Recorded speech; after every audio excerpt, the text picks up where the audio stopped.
समझ लो एक गोल रिंग है। हाँ, उस गोल रिंग में आपका यहाँ पे जन्म हुआ है और ये जन्म से आपको धीरे धीरे धीरे धीरे धीरे धीरे पूरे जन्म के भोग है वो भोग करके यहाँ आने का है।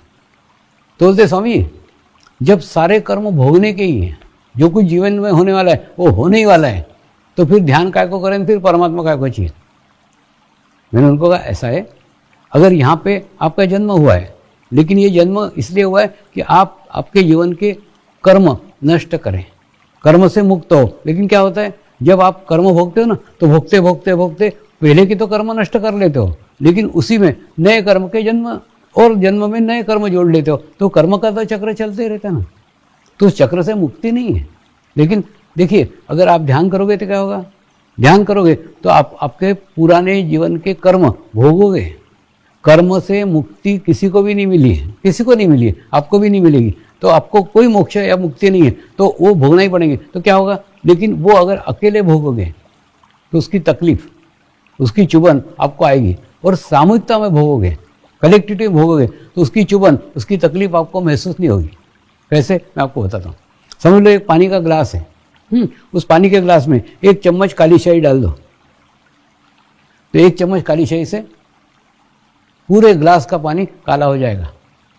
लेकिन वही एक चम्मच काली शाही अगर हम जाकर के गंगा नदी में डाल दें, तो वो काली शाही कहाँ चली गई पता भी नहीं चलेगा, पता ही नहीं चलेगा।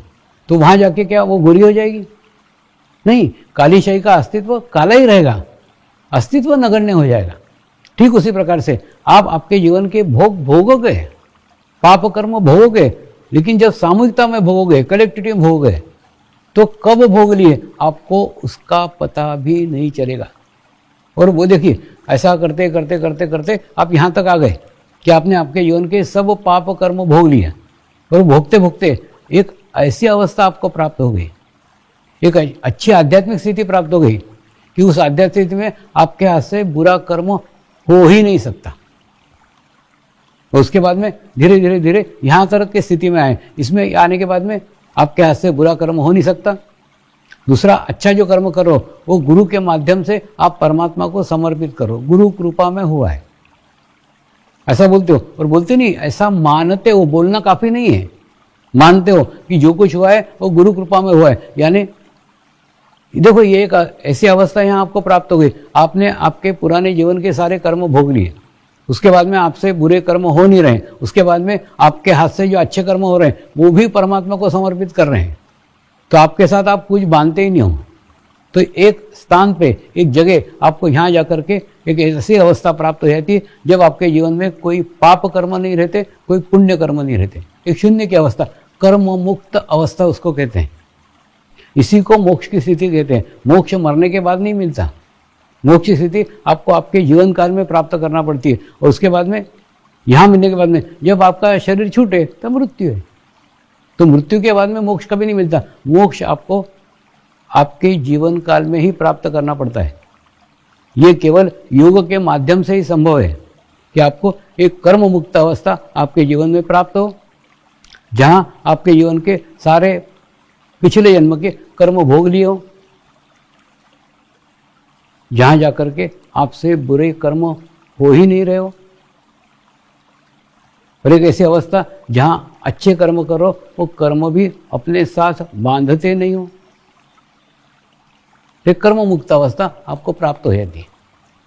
आपने कई जगह, कई स्थानों पे देखा होगा, माँ बाप मर जाने के बाद में उनके नाम से दान दिया जाता है, उनको नाम से डोनेशन दिया जाता है।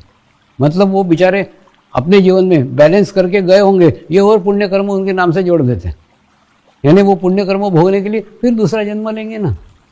इसलिए आप देखो, इतने सारे आश्रम से, इतने सारे स्थान हैं और लाखों रुपए का डोनेशन आता है, लेकिन कहीं पे भी कोई किसी नेम प्लेट नहीं लगी कि फलाने फलाने ने ये बांध काम कर दिया, फलाने फलाने के मदद से ये हुआ, किसी का नाम नहीं। क्या कारण है? ये मर्म, ये ज्ञान हमारे लाखों साधकों को है। उसके कारण कोई भी साधक अपना किया हुआ कर्म कभी अपने साथ बांधता नहीं है, कभी नहीं बोलता कि मैंने किया है, मैंने किया है। क्यों? क्योंकि अपने उसको मालूम है, अगर मैंने किया बोला तो मेरे अकाउंट में लिखा जाएगा, और मेरे अकाउंट में लिखा गया तो मेरे को दूसरा जन्म लेना पड़ेगा। तो इसमें कर्म मुक्त अवस्था प्राप्त हो सकती है।